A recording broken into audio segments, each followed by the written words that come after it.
Hi అండి, అందరికీ నమస్కారం. అందరూ ఎలా ఉన్నారు? నేనైతే చాలా బాగున్నానండి. నేను మీ శ్రీధర్ జ్యోతి వ్లాగ్స్. ఈరోజు మన రెసిపీ వచ్చేసి కూన్ రైలు టమాటో కూర. ఇది ఎలా చేసుకోవాలో చూసేద్దాం రండి. ఫస్ట్ ఒక పాన్ పెట్టుకొని ఒక 3 టేబుల్ స్పూన్ల ఆయిల్ వేసుకొని అది కొంచెం వేడైన తర్వాత అందులోకి ఉల్లిపాయలు చిన్న చిన్న ముక్కలుగా కట్ చేసుకొని అండ్ పచ్చిమిర్చి కూడా చిన్న చిన్న ముక్కలుగా కట్ చేసుకొని కొంచెం కరివేపాకు జీలకర్ర వేసుకొని బాగా వేపుకోవాలి. వేపుకున్న తర్వాత ముందుగానే కూనరాయలు ఉంటున్నాయి కదా, వాటిని బొర్రలు తోక రెండు కట్ చేసి నీట్గా కడుక్కొని కొద్దిసేపు వాటర్లో నానబెట్టి ఉంచాలి. అలా ఉంచడం వల్ల అవి మెత్తబడి కూరలో కూడా త్వరగా ఉడుకుతాయి అన్నమాట. తర్వాత మనం ఉల్లిపాయలు మాడిపోకుండా నీట్గా కలుపుకుంటూ టమాటాలని తీసుకోవాలన్నమాట. టమాటాలు వచ్చేసి నేను గ్రేవీ చేయాలనుకుంటున్నాను కాబట్టి ఎక్కువ టమాటాలను తీసుకున్నాను. అదే ఫ్రైలా చేసుకోవాలనుకుంటే 1 or 2 టమాటాస్ తీసుకుంటే సరిపోతుంది. గ్రేవీ కాబట్టి ఎక్కువ తీసుకున్నాను. తర్వాత ఇందులోకి టమాటాలను యాడ్ చేసుకొని ఈరోజు మన చిట్కా వచ్చేసి టమాటాలు త్వరగా మగ్గాలి అనుకుంటే టమాటాలు వేసిన తర్వాత తగినంత సాల్ట్ని యాడ్ చేసుకొని మూత పెట్టుకున్నట్టయితే చాలా త్వరగా ఉడికిపోతాయి అన్నమాట. ఒకసారి ట్రై చేసి చూడండి. ఈ చిట్కా చాలా యూజ్ అవుతుంది అండ్ గ్యాస్ కూడా సేవ్ అవుతుంది ఇప్పుడు సిచ్యువేషన్స్లో. చూసారా ఎంత త్వరగా మగ్గిపోయిందో. బాగా కలుపుకున్న తర్వాత ఇందులోకి మనం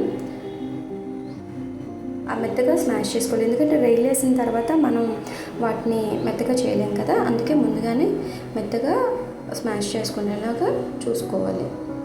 చూసారా అయిపోయింది. అయిన తర్వాత ఇందులోకి మనము ముందుగానే కడిగి పెట్టుకున్న కూనరాయలు ఉన్నాయి కదా, అవి వేసుకొని నీట్గా కలుపుకోవాలి. అలానే నా ఛానల్ ఫస్ట్ టైం కానీ చూసినట్టయితే లైక్ చేయండి, షేర్ చేయండి, సబ్స్క్రైబ్ చేయండి. మీ ప్రతి కామెంట్ నా ఛానల్ని ఇంప్రూవ్ చేసుకోవడానికి నాకు ఎంతో అవసరం. సో నేను చేసిన కూర మీకు నచ్చినట్టయితే ఒక కామెంట్ చేయండి. అలానే మీరు కూడా ఇలా ట్రై చేసి ఎలా వచ్చిందో నా కామెంట్ రూపంలో తెలియజేయండి. చూసారా, అల్లం వెల్లుల్లి పేస్ట్ వేసాను. తర్వాత 2 టేబుల్ స్పూన్ల కారం వేసాను. ముందుగా సాల్ట్ యాడ్ చేసుకున్నాం కాబట్టి అది సరిపోతుందంటే సరిపోతుంది, లేదు అనుకుంటే ఇంకొక స్పూన్ యాడ్ చేసుకోండి. సాల్ట్ ఎందుకంటే నేను ఎగ్జాక్ట్గా చెప్పట్లేదు. సాల్ట్ కారం వచ్చేసి కొంతమంది ఎక్కువ తింటారు, కొంతమంది తక్కువ తింటారు. సో ఇన్ని టేబుల్ స్పూన్లు అనేటప్పటికి వాళ్ళకి సరిపోవచ్చు, ఒక్కొక్కరికి ఎక్కువ అవ్వచ్చు. సో మీరు ఎలా వండుకుంటున్నారు అనే దాన్ని బట్టి ఈ కూరకి ఎంత సరిపోతుంది అనేది వేసుకోవాలన్నమాట.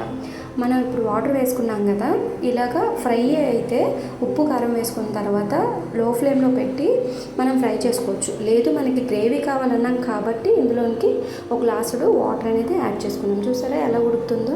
ఇది తినడానికి చాలా టేస్టీగా ఉంటుంది అండ్ హెల్తీ కూడా. ఇప్పుడు ఉప్పు చేపలు, రొయ్యలు ఇవన్నీ తినమని డాక్టర్స్ కూడా సజెస్ట్ చేస్తున్నారు కదా. ఈ విధంగా ట్రై చేయండి. చిన్నపిల్లలు కూడా చాలా ఇష్టంగా తింటారు. ఒకసారి మీరు పెట్టి ఎలా వచ్చిందో నా కామెంట్ రూపంలో తెలియజేయగలరు. Thank you.